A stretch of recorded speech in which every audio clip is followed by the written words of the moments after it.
know it's been a while since I did a sock machine video. So if you've forgotten who I am, hello, my name is Katie, and this is my channel, Duck Potatoes World. Welcome. I did get my CSM Dean & Bean circular sock machine out today, Soccer Latte. Lottie and I have been actually learning to knit flat on my circular sock machine today. So I tried to do it with one of my Tuttle cylinders, but that did not go well. But I've had really good luck with my 72 cylinder. I've had to take out, I don't know, 14 or 15 needles.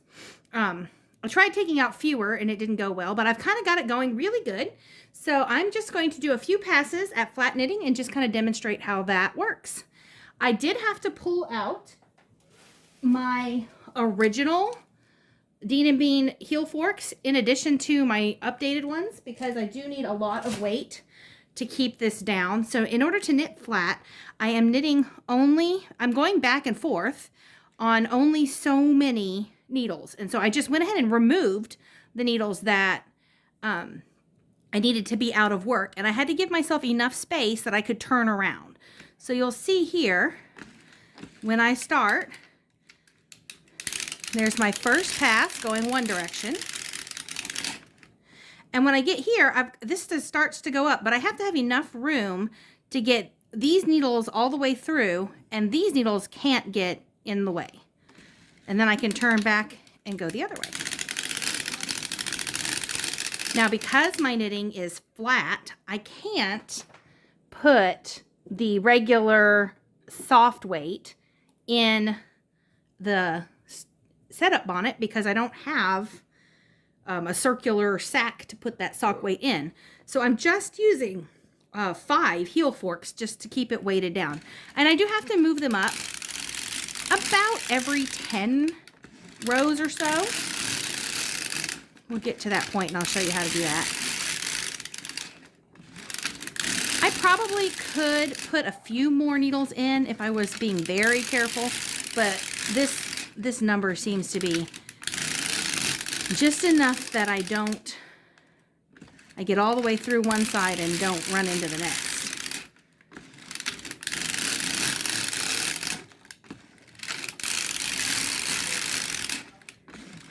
When I get to be about here, I start moving my heel forks up. So I'm gonna tug this one out off the side here. And you can see it's stockinette fabric, so it does roll in. And I just move it up,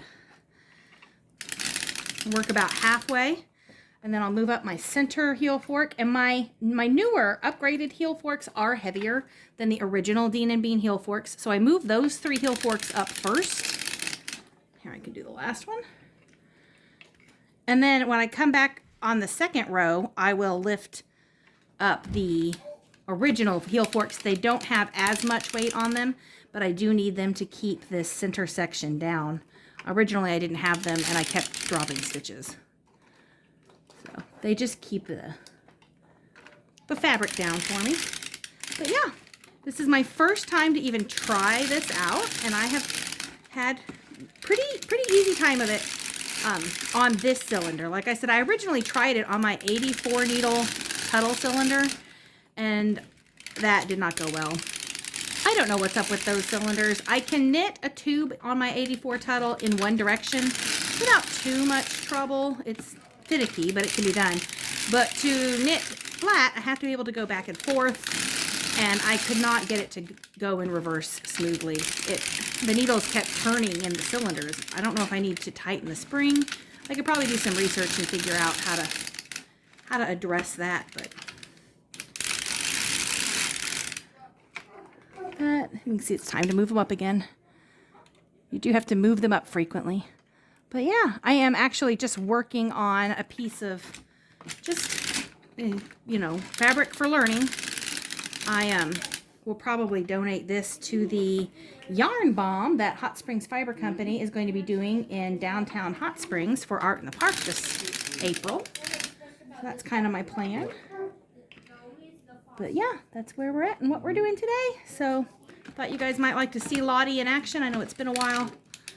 I need to get some circular sock machine footage in the near future up for you guys. I think it's been a while, but Hope you guys are enjoying your knitting or your crochet. And if you have a sock machine, let me know what kind you have and what you like to make on yours and if you've tried knitting flat. Have a good evening.